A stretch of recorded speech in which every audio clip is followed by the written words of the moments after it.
Cold and rainy here in Indiana. Let's make a crock pot meal. Now that I've got you up close, we're gonna put in 2 pounds of shredded chicken. I freshly smoked that one myself. We're gonna season that up with the salts and the peppers. Shimmies and shakes of the garlic powders. If you wanna dice up some onion for this, you can, or you can just shake in some onion powder.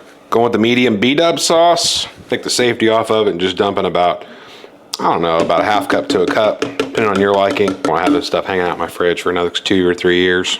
Equal parts of the ranch. Puff, puff, pass. This is where I'm going to lose most of you. We're going to come in with 1 brick of the cream cheese. Say what you want to, but if you don't use Philadelphia, you will know a difference if you don't use it. 1 8-ounce tub of the soured cream.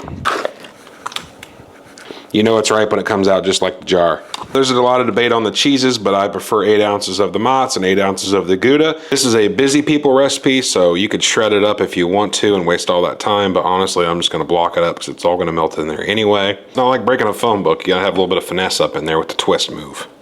It's a cheat code. Try to evenly distribute all of that leches. That's French for cheese. But this is going to be one of those recipes that you grab all the ingredients, you're going to grab a shredded chicken, and you're going to have it done in about an hour to 2 hours. To top it all off, we're going to add a little bit of garlic, just to Chef Reaction's attention.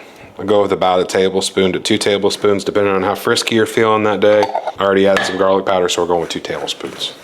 We're going to throw that on high for about an hour. See you in 2 shakes of a rooster's tail, friend. All right, it has been about 2 hours or so, I would say. I have not stirred this yet. As you can see, it's been on high for the whole 2 hours. And that cheese is nice and melted. It's looking delicious. But we do have a few more things we do have to add.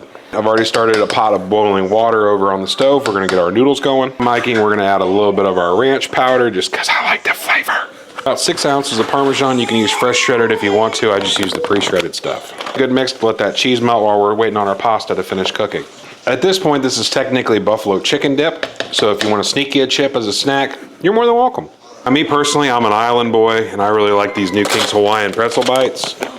And get me a good old dip-a-rippy. Yes, sir. This is the pregnant wife. Just gonna try it. It's pretty good. It's very spicy. More adjectives. Hot. I personally don't mind the pretzel bites raw, but she said you got to warm them up before you eat them. It makes a whole big difference. My kids are not about that life though. They had their brick oven pizza tonight, and we're about to throw in our elbow macaroni. Water is almost to a boil, so we're going to salt it about like you'd think the ocean would taste. UFO salt. This is not a full 32-ounce box of macaroni, so I'd say about 16 ounces of pasta will do it. I just don't want to overflow my pot here. I put a little too much water in. Gonna add in that cooked pasta. Give her a swishing. Oh man, this smells awesome. Just keep stirring, just keep stirring, just keep stirring, stirring, stirring.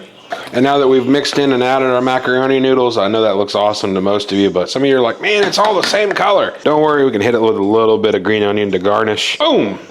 Buffalo chicken mac and cheese. Doesn't that just look awesome?